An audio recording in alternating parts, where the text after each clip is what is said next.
Most e-commerce brands are missing out on important conversion. They are treating all users the same. Cold traffic from Facebook, high intent traffic from Google Ads, abandoned cart users, or users that have already purchased 3 times. Treating them all the same is costing you conversion. So today, I'll take you through our 3-step framework that we use as a CRO agency to personalize the experience of our customers. And I'll share 6 quick tips that you can implement today on your e-commerce store, whether it's Shopify or WooCommerce, to increase the conversion rate of these channels, increase your ROAS, and make your business more profitable. And this is a real problem because every user has different needs. If you're not able to meet those needs, they will experience friction and leave your site. Imagine a user that has already purchased with you for 10 times. They're not looking for guarantees or safety checks anymore on the site. They're just checking how can they get the best value for their money. And they're more likely to purchase a package or a bigger deal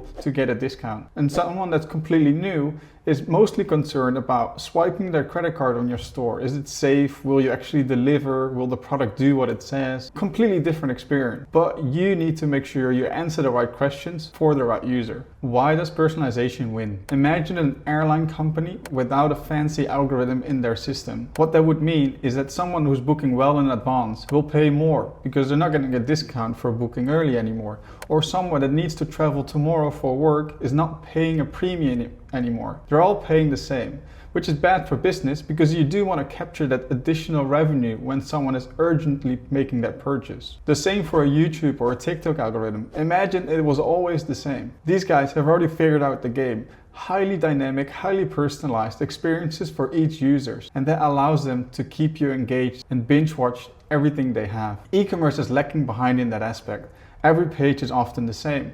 But it's your job to get up to speed and personalize the experience for your users to be well ahead of your competition and increase the lifetime value of your customer. Okay, so there are different angles to go after when you're personalizing your store. And the first one is the traffic source. This is probably the main driver of the conversion rate metric that you're looking at. Every source has a different conversion rate.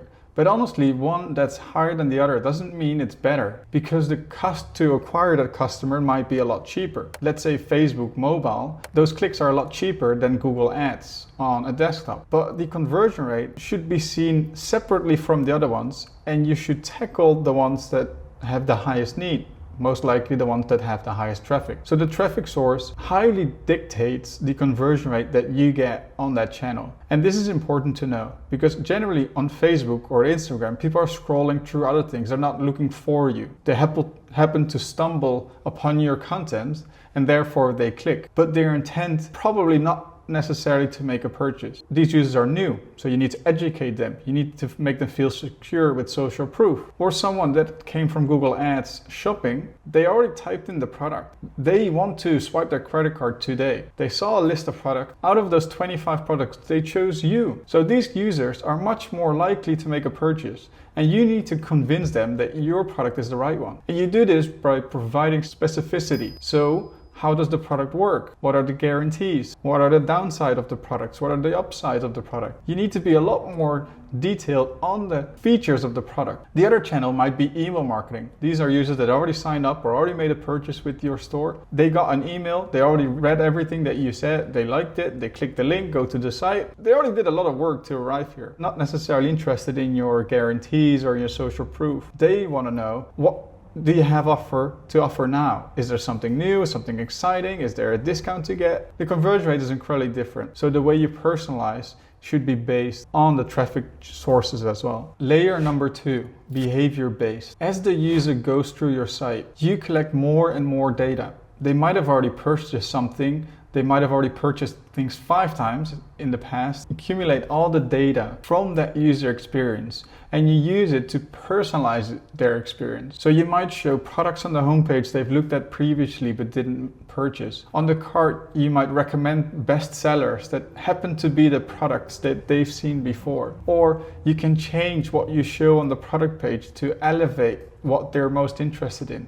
Did they look at the features? Change the title to include something about the features. Change how the reviews are categorized based on what they intend to look for the most. And this way you can help them find the answers better by personalizing their experience, which helps you, but definitely helps them to go through your funnel. And even after they made a purchase, you know that they love your product. You know what they looked at before. Help them find these products again. Now they've tested your company with one of the products, remind them about the products they didn't purchase. Or even if they keep purchasing the same product over and over again, offer them something special, make them feel unique, which is a very powerful way to personalize their experience. So this way you don't only improve your conversion rate, but also your average order value, and even more importantly, your lifetime value.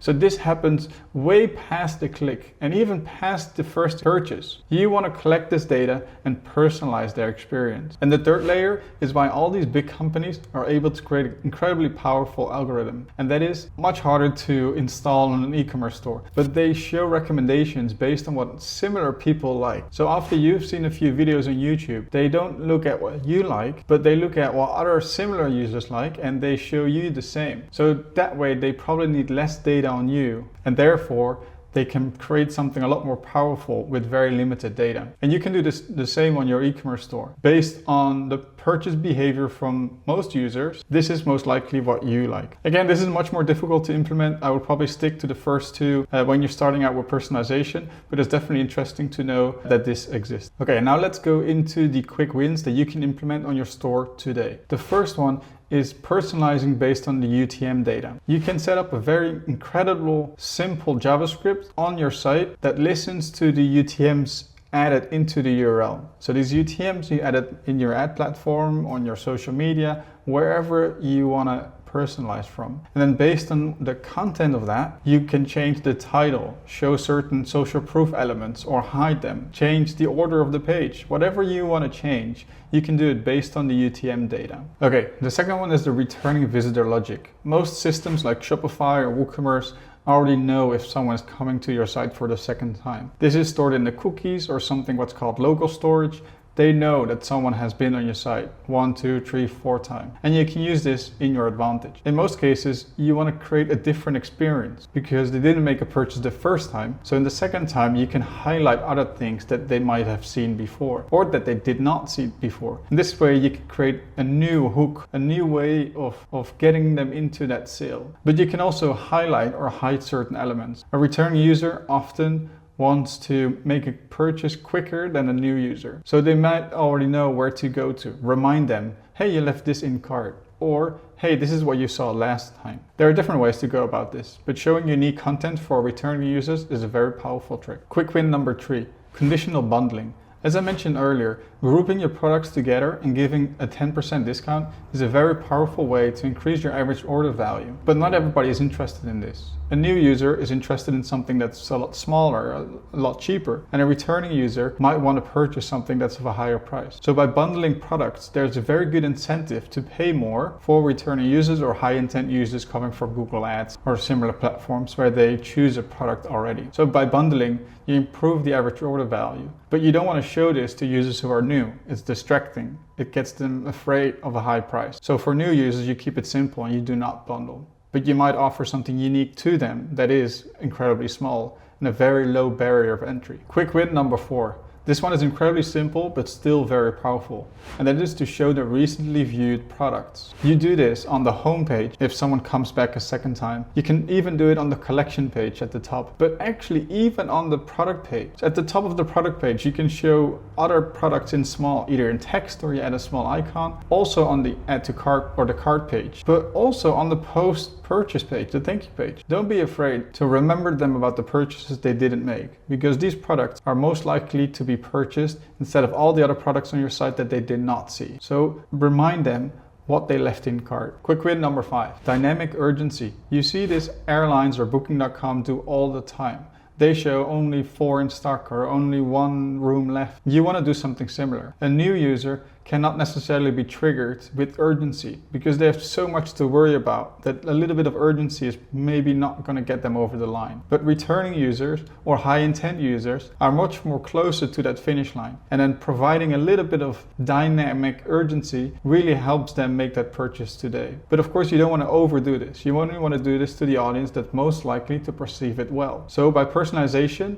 you can show this in the right way to the right audience. Quick win number 6, personalized social proof. And this is a very powerful one because social proof works best if you can relate to the person that gave the social proof. So you could say 5 people from your country, have purchased this today. That is personalized, very relevant, and it probably feels much stronger than it says just 5 people bought in general. But also sometimes you want to hide it. Sometimes you want to add a lot more. Sometimes you want to categorize the reviews based on what they're interested in. You might have different collection pages or product categories. One might be about a pet and the other one might be about dog. Keeping it about dogs, if someone is purchasing dog products, is a lot more powerful than keeping it for pets in general. So personalizing that is a very strong way to make people feel heard and also relate to the customers that gave those reviews. Because if your brother says that the product is good, you're much more likely to trust it than when it's a stranger. So how close can you get to that broader level social proof? Now let's create an action plan. The first thing that you need to define is the trigger. What user is in what segment? You don't want to overdo it. Don't create too many segments where it becomes unmanageable. Make sure it's still relevant. And then the next thing is, how are you going to personalize this experience? What are you going to change? Or what are you going to add or hide? And then after that, you need to create this in your visual editor on your store, or you even write the JavaScript. And then you can, inside the JavaScript, define the trigger. If the URL contains this UTM, then we show this, or if, then this. And that way, it's a very simple 3-step process on what to improve on your store. And then the last thing is, of course, you want to measure the results. So you can do this with Google Tag Manager. You can track a user engaging or viewing that segmentation and then create an audience on GA4 to include all these users. And then overall, you get a conversion rate of these users. The best way, of course, is still to run an A/B test where you statistically prove that your test is better than the control. And of course, that's always the preferred way, but not everybody already has an A/B testing tool. Let's wrap things up here. I think what you can walk away with today is that personalization means more conversions. Static pages are outdated, and the more relevant you can be to the user's intent, the more cash will eventually end up in your pocket. Don't build better pages, build better customer experiences. A new user wants to be treated completely different than a returning user. And by personalizing your site to each individual needs, you're able to offer a better solution and therefore get more conversions. If you feel this is all a can of worms that you're not willing to open, feel free to reach out and we can help you as a conversion rate optimization agency with all our experience, and we've seen what works and what doesn't work to improve the conversion rate on your store. So I'll leave a link down below. If you're interested, definitely reach out and I'll see you in the next one.